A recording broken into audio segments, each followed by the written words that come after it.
இன்றைய தினம் ஒன்றிய அரசால் தாக்கல் செய்யப்பட்ட பட்ஜெட் என்பது தமிழ்நாட்டுக்கு மாபெரும் ஏமாற்றத்தை அளிக்கிற ஒரு பட்ஜெட், மிகப்பெரிய வஞ்சகத்தை அளிக்கிற ஒரு பட்ஜெட். ஒரு சட்டமன்ற தேர்தலை எதிர்நோக்கி இருக்கிற இந்த நேரத்தில் நிறைய புதிய அறிவிப்புகள் வரும், புதிய திட்டங்கள் வரும் என்று நாம் அனைவரும் எதிர்பார்த்தோம். ஆனால் அதற்கு பதிலாக தலைகீழாக எந்த திட்டமும் அறிவிக்கப்படவில்லை. வழக்கமாக சொல்லப்படுகிற 2 தமிழ் திருக்குறள்கள் அல்லது சங்க இலக்கிய பாடல்கள் கூட இந்த வட்டம் இல்லை.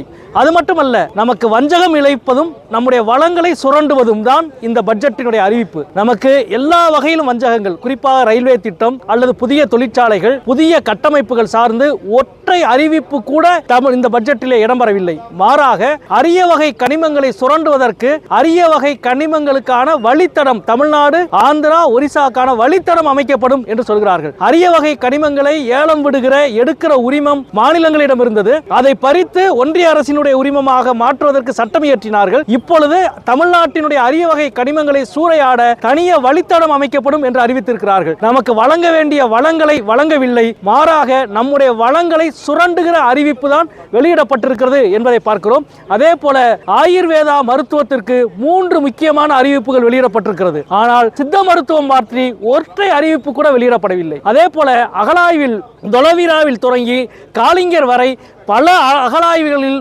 திட்டங்கள் அறிவிக்கப்பட்டிருக்கிறது. கீழடியை பற்றி ஒற்றை வார்த்தை அறிவிக்கப்படவில்லை. அதே போல ஏற்கனவே தமிழ்நாட்டினுடைய மெட்ரோ ரயில் திட்டம் உள்ளிட்டவைகள், தமிழ்நாடு மதுரை கோவை உள்ளிட்ட மெட்ரோ ரயில் திட்டங்களுக்கும் பல்வேறு வழித்திட்டங்கள் பற்றிய எந்தவித அறிவிப்பும் வழங்கப்படவில்லை. அனைத்து வகையிலும் வஞ்சகத்தை இழைத்திருக்கிற ஒரு பட்ஜெட்டாகத்தான் இந்த பட்ஜெட் இருக்கிறது. மிகப்பெரிய ஏமாற்றமாக இருக்கிறது. பட்ஜெட்டிலே நிதியமைச்சர் சொல்லுகிறார், மாநிலங்களுக்கான வரி பங்கீடும், அதே போல பாதிக்கப்பட்டவர்களுக்கான நிவாரண நிதிகளும் பொது நிவாரண நிதியும் நாங்கள் சமமாக வழங்குகிறோம் என்றார். ஆனால் ஒட்டுமொத்தமாக பேரிடர் நிவாரண நிதியானாலும் சரி, மாநிலங்களுக்கான சம உரிமையான நிதியானாலும் சரி, தமிழ்நாட்டுக்கு இழைக்கப்படுகிற வஞ்சகம் என்பது முற்றிலுமாக நிவர்த்தி செய்யப்படவில்லை. இன்னும் சொல்லப்போனால் புதிய திட்டங்கள் எந்த துறையிலும் துவக்கப்படவில்லை. மாறாக பல மாநிலங்களுக்கான திட்டங்கள் என்பது தொடர்ந்து அறிவிக்கப்பட்டிருக்கிறது. அதே போல தமிழ்நாட்டின் வரலாற்றை வஞ்சிப்பது, நீங்க பார்த்தீங்கன்னா மதம் கலாச்சாரம் வழிபாட்டு தலங்களுக்கான வழிகாட்டுவதற்கு 10,000 பேருக்கு நாங்கள் பயிற்சி கொடுப்போம் என்று சொல்கிறார்கள். ஆனால் அவற்றில் ஒற்றை வார்த்தை கூட வரலாறு என்று சொல்லவில்லை. மதம் வழிபாட்டு தலம் பண்பாட்டுக்கான பயிற்சிக்காக 10,000 பேருக்கு. ஏனென்றால் வரலாறு என்பது பன்முகப்பட்ட வரலாறாக இந்தியாவினுடைய ஒற்றுமையை வலியுறுத்துகிற வரலாறாக இருக்கிறது. இவர்கள் இந்த நாட்டை வரலாற்றின் பின்போ அறிவியலின் பின்போ கொண்டு செல்ல தயாராக இல்லை. மாறாக தங்களது நம்பிக்கைகளின் பின்னால் இந்த நாட்டினுடைய அடுத்த தலைமுறையை கொண்டு செல்வதற்கு மிகப்பெரிய நிதியை மடைமாற்றம் செய்கிறார்கள் என்றுதான் நான் நினைக்கிறேன். எங்கள் பட்ஜெட்டை பொறுத்த வரைக்கும் அடுத்த ஆண்டுக்கு ஒரு மாநிலம் சார்ந்தெல்லாம் இல்லாமல் நீண்ட இலக்கு 2047 இலக்கை வைத்து தான் நாங்கள் திட்டங்களை அனௌன்ஸ் பண்ணியிருக்கிறோம். ஏஐ தொழில்நுட்பம், குவாண்டம் சயின்ஸ் இப்படின்னு சொல்லி நாங்கள் உலகளாவிய மார்க்கெட்டுக்காக தான் நாங்கள் பிளான் பண்ணுறோம் அப்படின்னு சொல்கிறாங்க. அப்போது நீங்கள் சொல்லக்கூடிய குற்றச்சாட்டு அடிப்படுது. 2047 நோக்கி தான் நாங்கள் திட்டமிடுறோம். 2047 தமிழ்நாடு கிடையாதா? இந்த ஆண்டுக்கான தமிழ்நாட்டில் எந்த ஒரு திட்டமும் உங்களால் சொல்ல முடியாதா? ஏன் ஆயுர்வேதத்துக்கு 3 பெரிய அறிவிப்புகளை செய்கிறீங்க, சித்த மருத்துவத்துக்கே அறிவிக்க மாட்டீங்க? அகழாய்வுக்கு இத்தனை இடம் உங்களுக்கு ஞாபகத்துக்கு வரல. குஜராத்தில் ஆரம்பித்து ஹரியானா வரைக்கும் உங்களுக்கு ஞாபகத்துக்கு வருது, ஏன் கீழடி ஞாபகத்துக்கு வர மாட்டேங்குது? மெட்ரோக்கு இவ்வளோ பெரிய அறிவிப்பு செய்கிறீங்கல்ல, ஏன் கோயம்புத்தூரும் தமிழ்நாடு ஞாபகத்துக்கு வர மாட்டேங்குது? 2047 என்பது தமிழ்நாடை கழித்து விட்ட 47 கிடையாது, தமிழ்நாட்டை உள்ளடக்கிய 47. எனவே தான் புதிய வளங்களையும் எங்களுக்கு தர மறுக்கிறீர்கள். மாறாக எங்கள் வளங்களை பறிக்கிற அரிய வகை தாதுகளுக்கான வழித்தடத்தை அமைப்போன்றீங்க. எங்களுடைய வளங்களை பறிப்பதற்கு மட்டும் தமிழ்நாடு உங்களுக்கு ஞாபகம் வருது, எங்களது வரிகளை பறிப்பதற்கு தமிழ்நாடு ஞாபகத்துக்கு வருது. ஆனால் தமிழ்நாட்டுக்கு அதாவது ஒன்றிய அரசு அறிவித்திருக்கிறது, இந்த ஆண்டில் 3 நைப்பர் நாங்கள் அறிவிக்க போகிறோம் என்று நிதியமைச்சர் சொல்கிறார். ஏன் மதுரை அவருக்கு ஞாபகம் வர மறுக்கிறது? தமிழ்நாடு ஏன் ஞாபகம் வர மறுக்கிறது? ஏற்கனவே ஒன்றிய அமைச்சகத்தால் அடுத்த நெய்ப்பர் மதுரையில் என்று முடிவு செய்யப்பட்டு நிறுத்தி வைக்கப்பட்டிருக்கிறது. இப்பொழுது 3 நெய்ப்பர் இந்த நிதியாண்டில் நாங்கள் துவங்குகிறோம் என்று சொல்கிறவர்கள் கூட தமிழ்நாட்டில் மதுரையில் நெய்ப்பர் துவக்கப்படும் என்று சொல்ல மறுக்கிறார்கள். எனவே எந்த திட்டம் கொடுத்தாலும் அதில் மைனஸ் தமிழ்நாடு என்பதில் உறுதியாக இருக்கிறார்கள். இந்த வஞ்சகத்திற்கு வர இருக்கிற சட்டமன்ற தேர்தலில் தமிழ்நாட்டு மக்கள் சரியான பாடம் புகட்டுவார்கள் என்பதைத்தான் நாங்கள் சொல்ல விரும்புகிறோம். கம்யூனிஸ்ட் கட்சியை சேர்ந்தவர் என்ற முறையில் உங்களுக்கு மேற்கு வங்க சட்டமன்ற தேர்தலும் ரொம்ப முக்கியம், கேரள சட்டமன்ற தேர்தலும் ரொம்ப முக்கியம். அந்த மாநிலங்களில் எப்படி அறிவிப்புகள் வந்திருக்கு? ஏன்னா எலெக்ஷன்ஸ் நடக்க போகுது. அந்த மாநிலங்கள், அதாவது பொதுவாக இந்தியாவினுடைய பொதுத்துறையை வளப்படுத்துவதும் தேசத்தினுடைய பொது பண்பாட்டை வளப்படுத்துவதும் தான் முக்கியமாக இருக்கணும். இருக்கணும். ஆனால் இங்கே அறிவிக்கப்பட்டிருக்கிற அறிவிப்பு அதுக்கு நேர் எதிராக அறிவிப்புகளாகத்தான் இருக்கிறது என்பதை பார்க்கிறோம். அதே தான் நான் ஒரு குறிப்பிட்ட விஷயங்களை சொன்னேன். நீங்கள் இந்தியாவுடைய புதிய தலைமுறை ஏஐ தொழில்நுட்பத்தை அதை நோக்கியே புதிய தலைமுறை சென்று கொண்டிருக்கிறது. அதற்கு முதலீடு செய்கிறோம். சரி, ஏஐ தொழில்நுட்பத்தை வைத்து நீங்கள் என்ன செய்ய போகிறீர்கள்? அறிவியல் பூர்வமான பண்பாட்டை வளர்க்கப் போகிறீர்களா அல்லது மத ஒற்றுமை பண்பாட்டை வளர்க்கப் போகிறீர்களா? மாறாக நம்பிக்கை என்ற அடிப்படையில் நீங்கள் 10,000 பேருக்கு பயிற்சி கொடுத்து நாங்கள் எதை சொல்லிக் கொடுக்க போகிறோம் என்று வருகிற பொழுது இவர்களின் இந்துத்துவ அஜெண்டாவை சொல்லிக் கொடுப்பதற்கான வடிவங்கள் தான் இந்த பட்ஜெட்டுக்குள்ளும் இருக்கிறதே ஒழிய மதச்சார்பற்ற அரசியலை முன்னெடுப்பதற்கான வடிவம் இந்த பட்ஜெட்டிலே இல்லை. பொதுத்துறையை வலிமைப்படுத்துகிற வடிவம் இந்த பட்ஜெட்டிலே இல்லை. இந்தியாவின் பொது வளங்களை வலிமைப்படுத்துகிற முயற்சி இந்த பட்ஜெட்டில் இல்லை.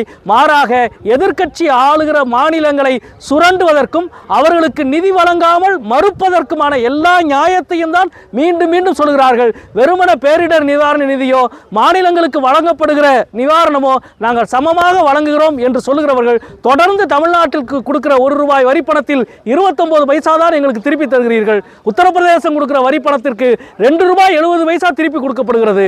ஆனால் ஏன் இந்த வஞ்சகம் என்று நாங்கள் தொடர்ந்து கேட்கிறோம். இல்லை, இந்த முறை நாங்கள் அதிகமாக கொடுக்கிறோம், இந்த திட்டம் அதிகமாக அறிவித்திருக்கிறோம் என்று சொல்ல ஒற்றை வாய்ப்பை கூட ஒன்றிய நிதியமைச்சர் ஏற்படுத்தி தரவில்லை. எனவே மிக மோசமாக தமிழ்நாட்டை இதுவரை வந்த பட்ஜெட்டில் மிக மிக மோசமான ஒரு பட்ஜெட்டாக இதை நான் கருதுகிறேன். நீங்கள் பட்ஜெட்டு இதுவரை இல்லாத அளவுக்கு மோசமான பட்ஜெட்டு நீங்கள் சொல்கிறீங்க. அது வருத்தமான ஒன்று. தமிழ்நாட்டுக்கு தேவையான திட்டங்களும் இதில் இல்லை அப்படின்றத சொல்கிறீங்க. ஆனால் இது அரசியல் கட்சிகளை பொறுத்தவரையில் உங்களுக்கு தமிழ்நாட்டை ஆள்ற கட்சிகளை பொறுத்தவரை இது நல்லது தானே. வர இருக்கிற சட்டசபை தேர்தலில் பாஜக இது போன்று தமிழ்நாட்டை பழிவாங்கி இருக்கிறதை அப்படின்னு மேற்கோள் கட்டி உங்களுக்கு அதாவது வாக்கு வாங்குவது மட்டும்தான் வாழ்க்கையின் லட்சியமாக இருந்தால் இது நல்லதுன்னு சொல்லலாங்க. ஆனால் தமிழ்நாட்டு மக்களின் நலன் தாங்க எங்கள் லட்சியம். எனவே தமிழ்நாடு புறக்கணிக்கப்படுகிறதுக்கு அநீதிக்கு எதிரான கோபம் தான். நாடாளுமன்றத்திலே சொன்னோம், அந்த மாதிரி பட்டியல் எடுக்கிற பொழுது தமிழ்நாடு ஞாபகத்துக்கு வரலையா, கேரளா ஞாபகத்துக்கு வரலையா என்று கத்தினோம். எதிர்க்கட்சிகளை பழிவாங்குகிற பட்ஜெட். தேர்தலில் பயன்படுத்தலன்ற ரெண்டாவது விஷயம், அது வாக்கு சம்பந்தப்பட்ட விஷயம். ஆனால் தமிழ்நாட்டை நீங்கள் தொடர்ந்து வஞ்சித்து கொண்டே இருப்பீர்களா? 7 கோடி மக்கள் இவ்வளவு வளங்களை இந்தியாவுக்கு உருவாக்கி கொடுக்கிற பொழுது அந்த வளத்திலிருந்து தமிழ்நாட்டுக்கான பங்கை நீங்கள் தர மறுப்பது என்ன நியாயம்? இது சிபிஎம்கான கோரிக்கை இல்லை, திமுகவுக்கான கோரிக்கை இல்லை, அதிமுகவுக்கான கோரிக்கை இல்லை, தமிழ்நாட்டுக்கான கோரிக்கை. இந்த கோரிக்கைக்கு பின்னால் தமிழ்நாட்டின் அனைத்து அரசியல் கட்சியும் ஒன்றாக நிற்க வேண்டும் என்பதுதான் எங்கள் கருத்து. இவ்வளவு குற்றச்சாட்டை நீங்க பாஜக மத்திய அரசுக்கு மேல வைக்கிறீங்க.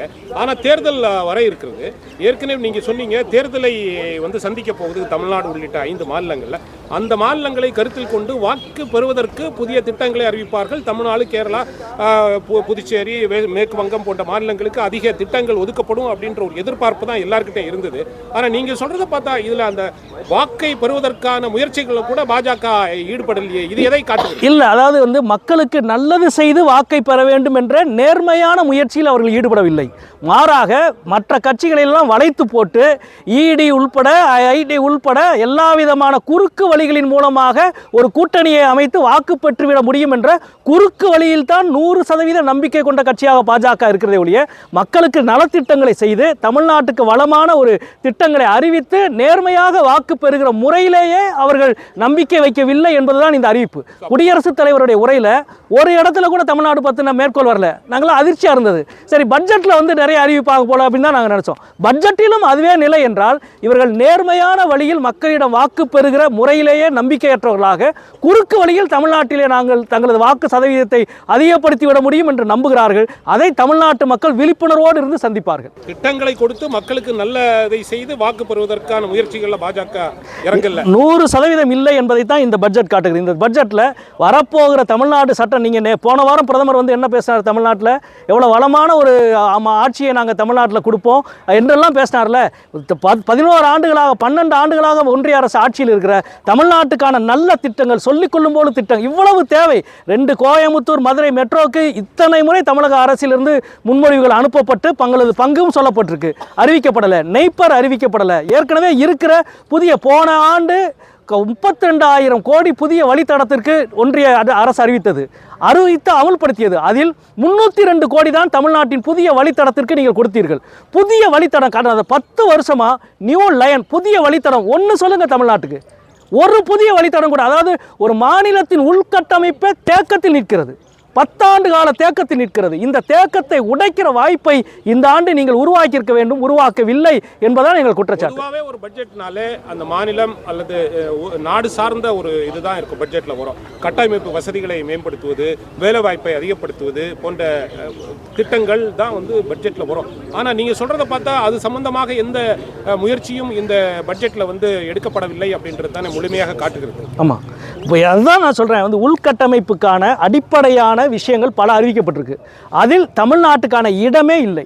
நீங்கள் வந்து புதிதாக வந்து அரிய வகை கனிமங்களை எடுக்கிற வழித்தடத்தில் மட்டும் உங்களுக்கு தமிழ்நாடு ஞாபகத்துக்கு வருது. ஏன் ரயில்வே திட்டங்களில் ஒரு மெகா திட்டம் அறிவிங்க, அல்லது வந்து வேற உள்கமைப்பு தொழில் சார்ந்த மெகா திட்டங்கள் அறிவிங்க.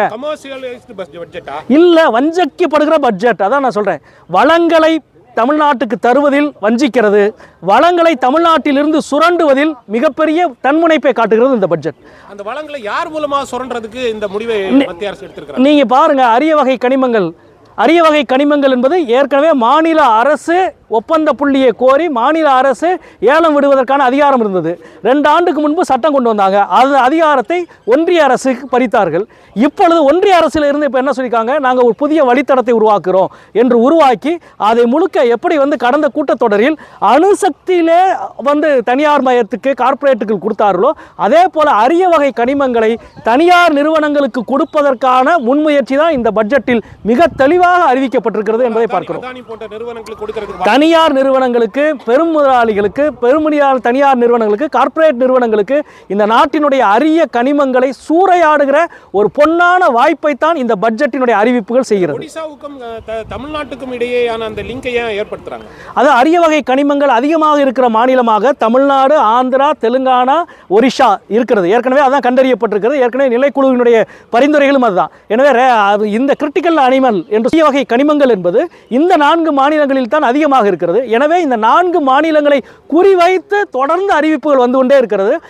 இந்த அரிய வகை கனிமங்களை எடுப்பதற்கு மட்டுமே பல சட்ட திருத்தங்களும் பல அரசாணைகளையும் இந்த துறை செய்து கொண்டே இருக்கிறது என்பதை நாம் பார்க்கிறோம்.